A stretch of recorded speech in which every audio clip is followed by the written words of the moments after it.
Good evening friends. আজকে চলো একটা মিনি ব্লগ তোমাদেরকে শেয়ার করি। আজকে আমরা 4 জন মিলে বেরিয়ে পড়েছিলাম একটু রেস্টুরেন্টে খাওয়া দাওয়া করতে। তো এটা কি পারপাসে খাওয়া দাওয়া সেটা তো বলতেই হবে। এটা হলো আমাদের অ্যানিভার্সারি ট্রিট। তো এই ট্রিটটা না আমার বড় মেয়ে যেদিন থেকে চাকরি পেয়েছে সেদিন থেকে ও আমাদেরকে এই ট্রিটটা দেয়। তো আজ এবছর যেহেতু আমাদের বিবাহবার্ষিকীর দিনটা আমার বড় মেয়ে ছিল না, ওর ডিউটি ছিল, তার জন্য প্ল্যানটা পরের দিন সন্ধেবেলায় হয়। তো আমরা খাওয়া দাওয়া করতে যে রেস্টুরেন্টে সবসময় এসে থাকি সেটা হলো চিল আউট, দেখতেই পেলে। আর ওখানে এসে একদম টপ ফ্লোরে চলে গেছিলাম একটু নিজেদের মতন সময় কাটাতে। তো দেখো কত কিছু ইচ্ছা ভেতরে আর কি লুপ্ত থাকে।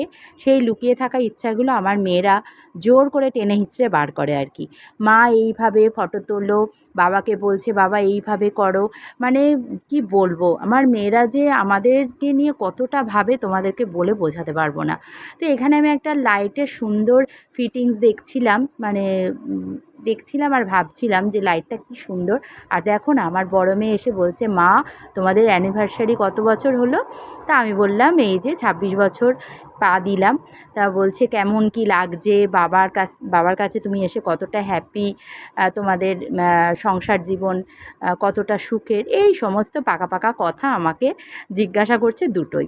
আর আমার মেয়েদের ছাড়া না আমি কোনো সুখ দুঃখ আনন্দ কিচ্ছুই যেন উপভোগ করতে পারি না, জানো তো। ওরা সবসময় আমাদের দুজনকে না একটু একাকিত্বে সময় কাটাতে চেষ্টা করে।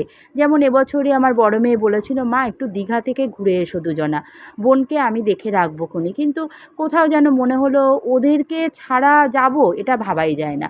তো যাই হোক, এখন বেশ খিদেও পেয়ে গেছে, অনেকটা রাত্রিরও হয়ে গেছে। তো ওই জন্য চলে এসেছি সেকেন্ড ফ্লোরে। এখানে জানো তো একটা অ্যানিভার্সারি সেলিব্রেশন হচ্ছিল। তো এমন দিনে আমাদের সাথে তাদের সেলিব্রেশনটা এক হয়ে গেছে, মনে হচ্ছে প্রোগ্রামটা বুঝি আমাদেরও। দেখো কি সুন্দর সাজানো গোছানো রেস্টুরেন্টটা, আমার তো খুব ভালো লাগে। যারা রানাঘাটের আছো তারা অনেকেই জানো এই রেস্টুরেন্টটা সম্পর্কে। যেমন খাবারের মান, তেমন স্টাফদের ব্যবহার, তেমন পরিবেশ।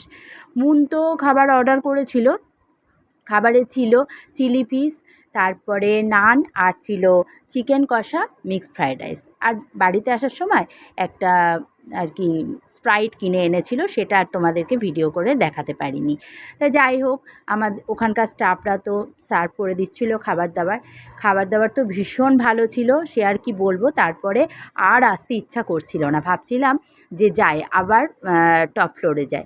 এসে দেখছি কি সুন্দর লাগছে, দেখো ওপর থেকে রানাঘাট শহরটাকে মনে হচ্ছে একেবারে, মানে এত সুন্দর লাগছে কি বলবো।